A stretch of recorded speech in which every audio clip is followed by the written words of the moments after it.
There will be time for you to read the instructions and questions, and you will have a chance to check your work. All the recordings will be played once only. The test is in 4 sections. Write all of your answers in the listening question booklet. At the end of the real test, you will be given 10 minutes to transfer your answers to an answer sheet. Now turn to Section 1 of your booklet. Section 1. You are going to hear a conversation between an agent and a student. First, you have some time to look at questions 1 to 6.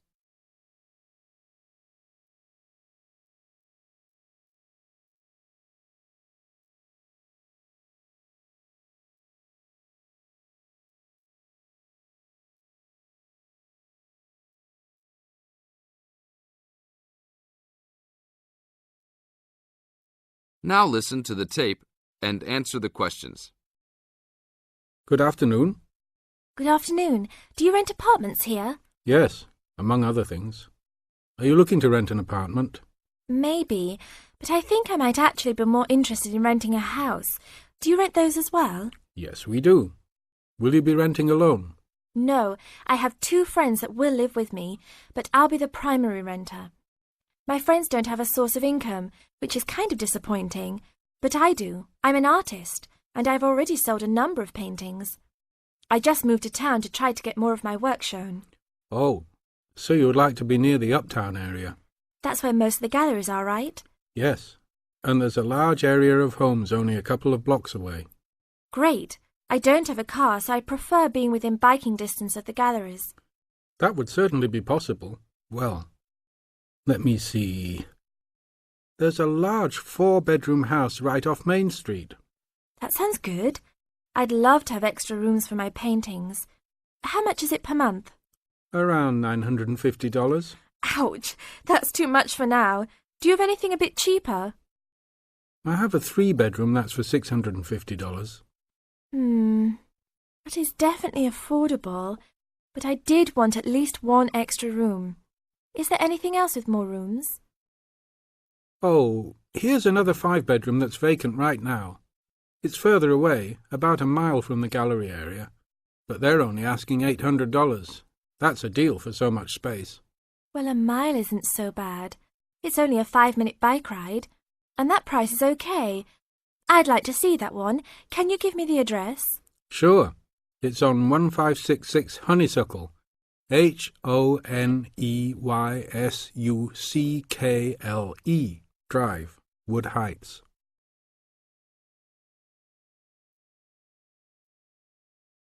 Now look at questions 7 to 10.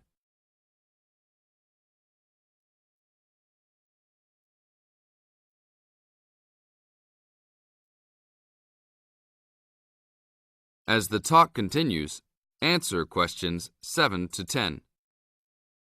Such a lyrical street name. I like it. Is it furnished? Partially.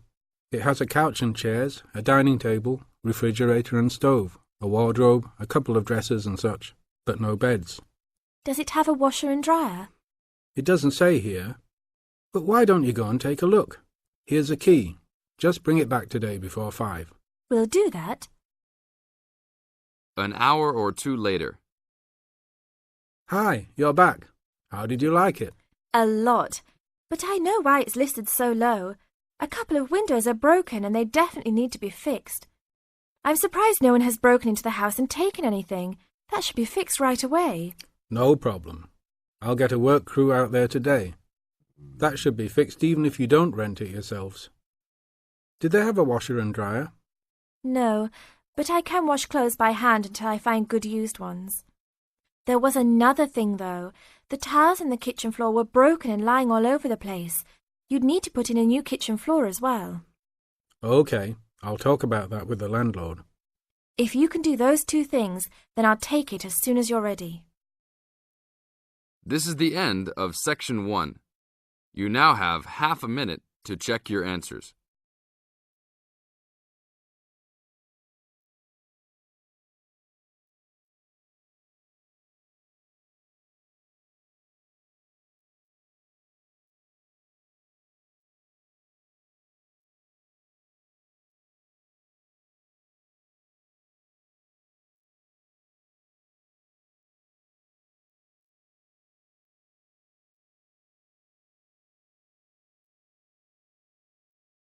Now turn to Section 2. Section 2.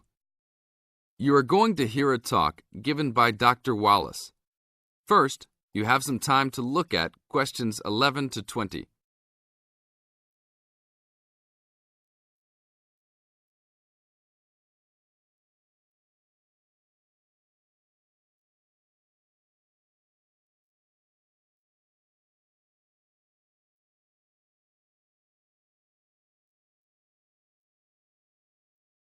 Now listen to the tape and answer the questions. Good afternoon. I'm glad you all found your way here. Now I'd like Dr. Wallace to introduce us to the Arboretum. Good afternoon. Although at first glance the Arboretum may look like a park, it is a research and teaching facility that also provides a place for people to develop a positive relationship with nature. When the University of Wisconsin-Madison purchased the land, mostly during the 1930s, much of it bore little resemblance to its pre-settlement state. Instead, it had been turned into cultivated fields and pastures that had fallen into disuse. The university's Arboretum Committee decided early on to try to bring back the plants and animals that had lived on the land before its development. Though they may not have anticipated it at the time, the committee's foresight resulted in the Arboretum's ongoing status as a pioneer in the restoration and management of ecological communities. In focusing on the re-establishment of historic landscapes, particularly those that predated large-scale human settlement, they introduced a whole new concept in ecology, ecological restoration, the process of returning an ecosystem or piece of landscape to a previous, usually more natural condition. Madison was a fast-growing city in the 1920s. Fortunately, some leading citizens recognized the need to preserve open space for Madison's residents. Most of the Arboretum's current holdings came from purchases these civic leaders made during the Great Depression. In addition to inexpensive land, the Depression brought a ready supply of hands to work it. Between 1935 and 1941, crews from the Civilian Conservation Corps were stationed at the Arboretum and provided most of the labor needed to begin establishing ecological communities within the Arboretum. Efforts to restore or create historic ecological communities have continued over the years, with the result that the Arboretum's collection of restored ecosystems is not only the oldest, but also the most extensive such collection. In addition to these native plant and animal communities, the Arboretum, like most arboreta, has traditional collections of labeled plants arranged in garden-like displays. These horticultural collections, featuring trees and shrubs of the world, are the state's largest woody plant collections. This is the end of Section 2. You now have half a minute to check your answers.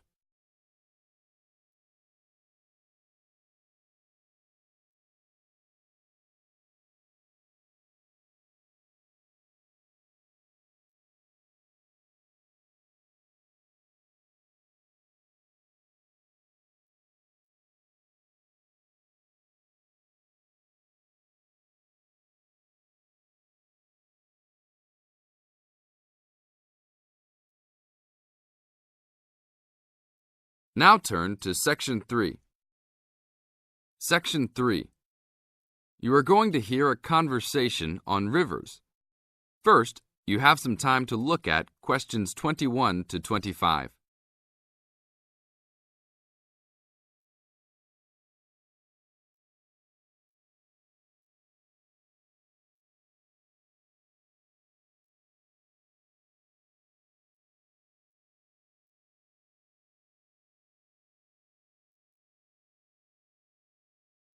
Now listen to the tape and answer the questions.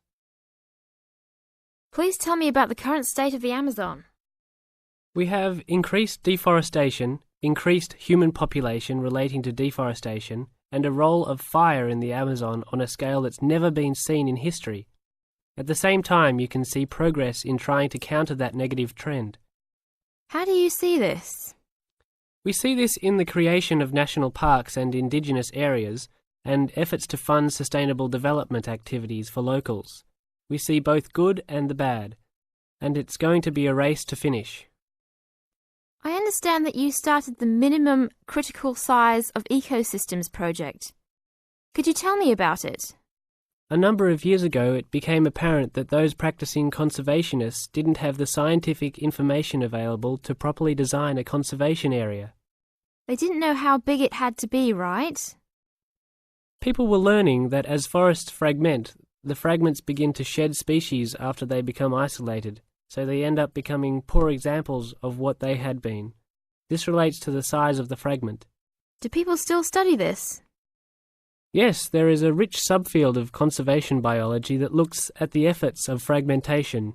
One of the consequences is a general policy response to set up protected areas that are fairly large, something on the order of 1,000 square kilometres.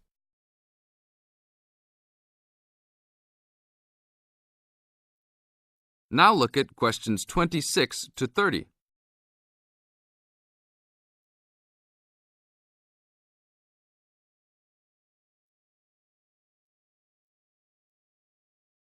As the talk continues, answer questions 26 to 30. Can you talk a little bit more about the forest fragmentation? As habitats are destroyed, they are accompanied by habitat fragmentation. So when 50% of a forest is lost, the remaining 50% being is not one large block, but smaller pieces, which makes the conservation problem even worse than saying that 50% has been lost.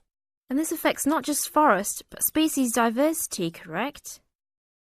In terms of species loss, we can't give you precise numbers about how many species are lost because of these fragmented landscapes, but we're beginning to get close to where we can make that estimation.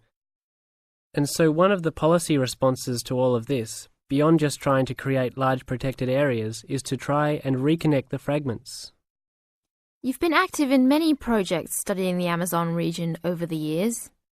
Can you tell us about that process of understanding the Amazon? When people first started looking at conservation priorities, there was not much information about the geography of plant and animal species. One of the first clues was an analysis done in 1969. This looked at bird species and found geographic clusters of species which occurred nowhere else. And those are priority areas for conservation. Was this when people began prioritizing refuges? Yes, it was the first time that someone looked basin-wide at priorities, giving priority to so-called refugian areas.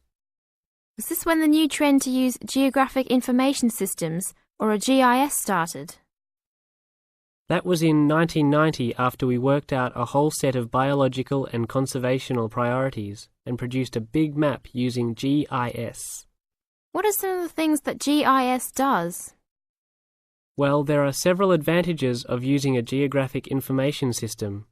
First, you can continually update the system so that it's now a constantly changing picture. You can actually watch changes. Then you can include large amounts of data, including information about the vectors of development. Roads, railroads, pipelines, hydroelectric projects, etc. And finally, because it is accessible on the internet, it makes this information available to anyone who's interested. This is the end of Section 3. You now have half a minute to check your answers.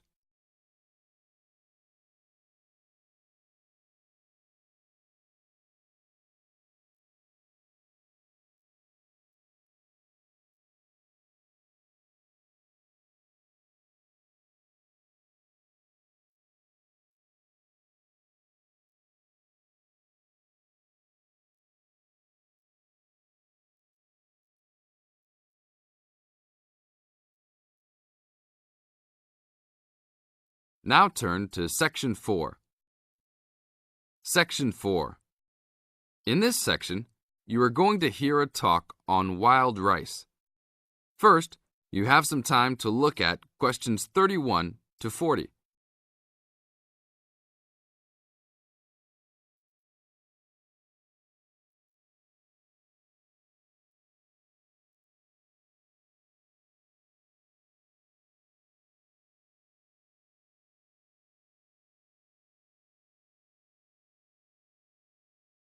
Now listen to the tape and answer the questions. Good morning.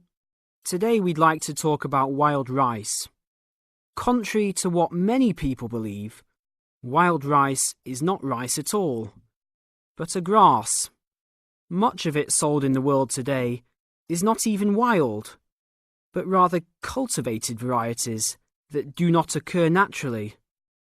Wild rice is really an annual aquatic seed found mostly in the upper freshwater lakes of Canada, Michigan, Wisconsin, and Minnesota in North America. Indians gathered wild rice before any explorers set foot on the North American continent. Early explorers were greatly impressed with the strength and hardiness of the woodland Indians and attributed their vitality to their ample servings of wild rice. Wild rice can grow in water as shallow as 3 or 4 feet along marshes and muddy waters. A tall plant, it grows to a height of 8 to 10 feet, with a long flower cluster that reminds one of a narrow broom. The grains in their husks on the tall stalk look somewhat like oats. Truly wild rice is a challenging crop to grow, even today. It's very susceptible to failure due to weather conditions. If a heavy windstorm comes along just before harvesting, the seeds can be blown into the water, ruining an entire crop. Harvesting at just the right time becomes a matter of beating the birds to it, since wild rice is considered a delicacy by many birds living in the area. Other challenges include insects, disease, poor drainage, and high waters. If the grains are too green, they are difficult to thresh or beat out of their husks. If left on the plant too long, even a few days too long, they fall off the plant into the water. Airboats have brought about recent improvements in commercial harvesting of the wild rice, while newer techniques for parching, winnowing, and hulling have been a help in saving time and labour. Still, it takes about 3 pounds of grass seed to yield 1 pound of wild rice.